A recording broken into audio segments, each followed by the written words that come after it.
Hello friends, Mascha here. Thank you so much for stopping by and welcome to my channel. This video is the first part of the newest Mantegna Tarot series which I am launching today on my channel.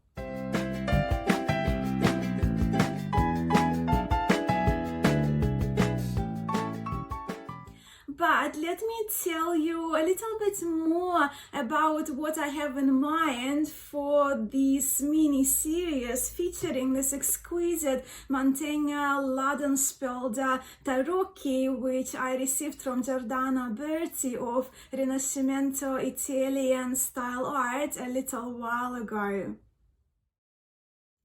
Since having received these cards, I really wanted to make a video featuring them, but I also knew that I needed to spend quite a bit of time studying them in depth. So I asked Giordano Berti to help me with ideas how it would be better for me to share these cards with you here on my channel, but also to learn them as well. Giordano Berti has become a teacher to me over time and a friend now, and he helped me become clear in how I could approach my videos. Hence, I'm coming to you today to launch this mini-series. So this mini-series on Mantegna Tarot will consist of 8 shorter than my usual, hopefully, videos featuring this beautiful Taroki over time. And in part 1 today, we'll have a look at this particular version of Mantegna-Ladenspelder Tarot by Rinascimento Italian style art, and we'll briefly talk about its history and structure. Then next week in part 2, we will discuss the cards from this deck, which may have served an inspiration to some of the cards to a modern tarot, or what we consider a tarot today, right? The tarot deck that consists of 78 cards. Then in parts 3, 4, 5, 6, and 7, we will be looking at five categories of 10 cards each, which Mantegna Tarot is usually divided into, where in the last episode of the series, I will do a demonstration of one way how these cards can be used to read for ourselves and to read for others. If you can't tell already, I myself am very excited about this series, as I truly believe that this beautiful deck is special and it's very important historically, and its Renaissance art beauty is just undeniable. And I, of course, myself, I want to do a deep dive into these cards. Let us now have a look at this beautiful version reproduced by Giordano Berti. Giordano Berti offers 2 versions of the Mantegna Tarot: the deluxe version, deluxe format, which features larger cards than my copy, and those larger cards of the deluxe format, they are true to the original dimensions of the Mantegna Tarot. This version that I have is called artbox, right? Artbox format. Both of them do come in limited editions, and of course the Etsy link where you can access those copies will be provided for you in the description of this video below. But let's have a look, and I mean, every deck of cards that I have from Rinascimento Italian is absolutely beautiful. The boxes are exquisite, and from the box to the deck, I really find them pieces of art, right? But pieces of functional art because I use those decks. But the art box is actually a 2-part box, and those boxes are designed by very talented Letizia Rivetti. And the box has that texture, the beautiful colors, and that embossing, if you will. Just absolutely beautiful and luxurious. And then of course the bottom of the box is lined, and we can see the almost like felt velvety, like more felt like red fabric, just beautiful. And with Rinascimento Italian we always get catalog, so it's kind of handy to have extra couple of cards from a variety of decks. I love this one from Hestera, and a very special note which I can't get enough of. I love getting those notes from Giordano Berti, handwritten letters. They're just very special touch. And amazing booklet which we'll have a look at in a moment. With Rinascimento Italian decks, we always have the cards safely kept in a gold pouch. In this case, is a golden satin bag that we have with the Mantegna-Ladenspelder Tarot. And here are the cards. So this is the intro card, right? So mine is numbered. They're all numbered because they're limited edition. So mine is numbered 1, 2, 3. Love all of those 3 numbers. And if you're curious about the sizing of the card, just referencing the mass market tarot, standard tarot size, what we believe in, that's the size. And if you're curious about this version, the smaller version in centimeters, so we have 7.5 width centimeters by 14 centimeters in the height of the cards. The card paper is absolutely amazing. It has that Giordano Berti himself refers to this type of cardstock and paper as cotton, as it really does have that very soft, natural cotton-like feel. And the cards, they do feel very light and airy, and they produce the most wonderful sound when shuffled, when riffled. Very pleasant sound to my ear. To me, this cardstock is just absolutely delightful, and this type of paper used by Rinascimento Italian has become one of my favorites, really, when it comes to my tarot cards. This version of the deck is beautifully gilded or painted in matte gold, and I hope my camera does it justice because they just look absolutely luxurious.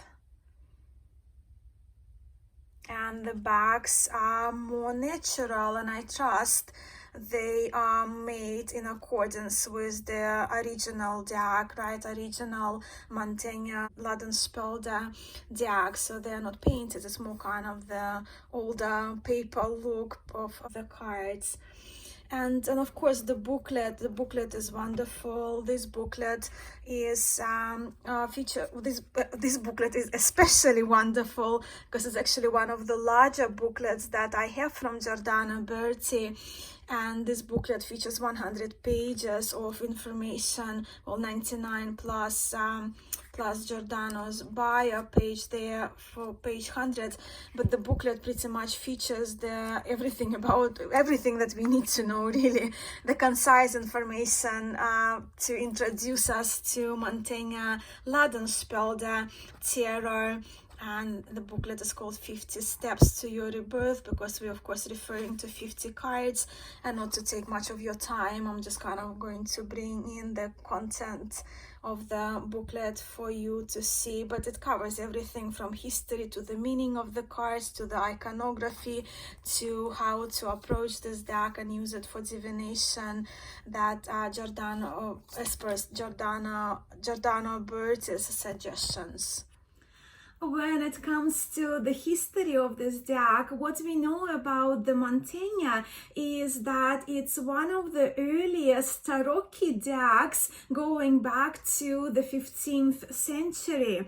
This deck, Mantegna Tarot, consists of 50 engravings, hence 50 cards. And while speculations about the origin of these Taroki are not entirely conclusive, Giordano Berti, along with some other resources I referred to, he places this deck in the city of Ferrara in Italy, in the period between around 1460 to 1465. So we're talking about just past mid-15th century here. Towards the end of the 15th century, a multitude of copies of the Mantegna Tarot were printed, were made, and were already in circulation.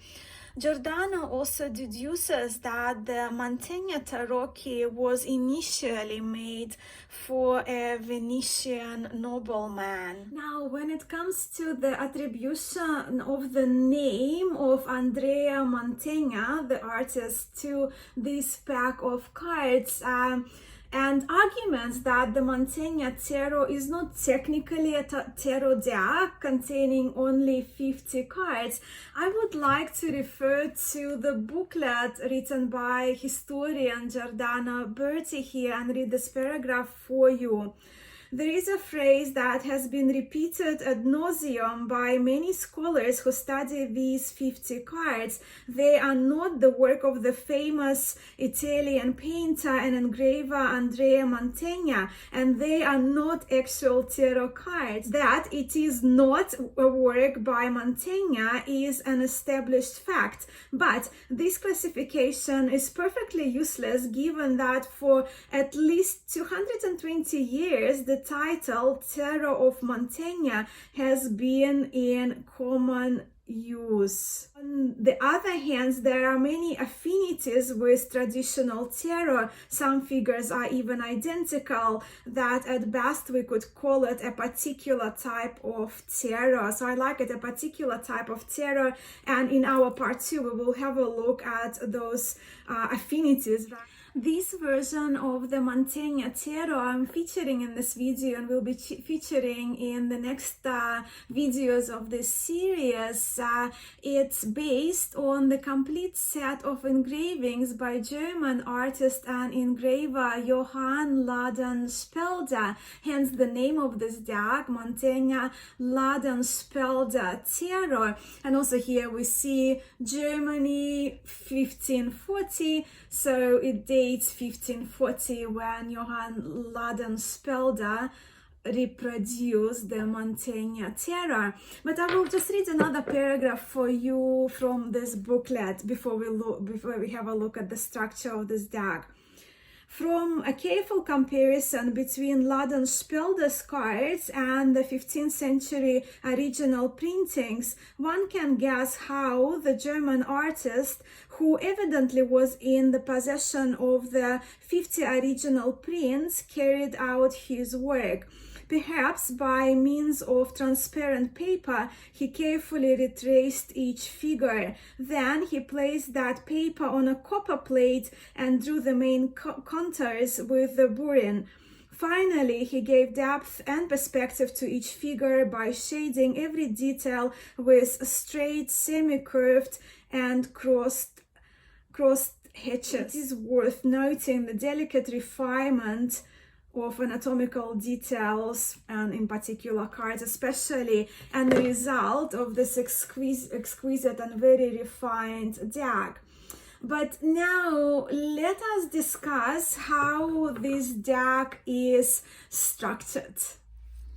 As mentioned earlier, the Mantegna-Ladenspelder Taroki consists of 50 cards and is known to have been created as an educational memory game, which was linked to Pythagorean Platonic tradition, with the cards representing the map or atlas, if you will, of universal worldview and universal knowledge.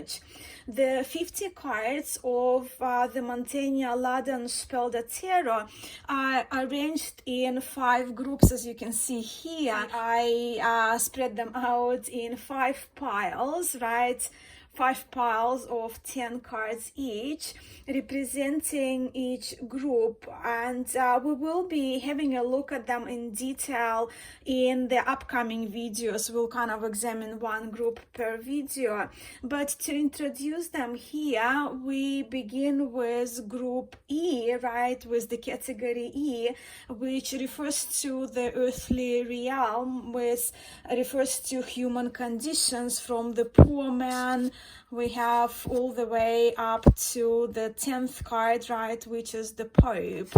Then we have D category or D group, which refers to 9 muses and Apollo as the last card in this pile. C group is all about liberal arts and sciences. B group is cardinal virtues.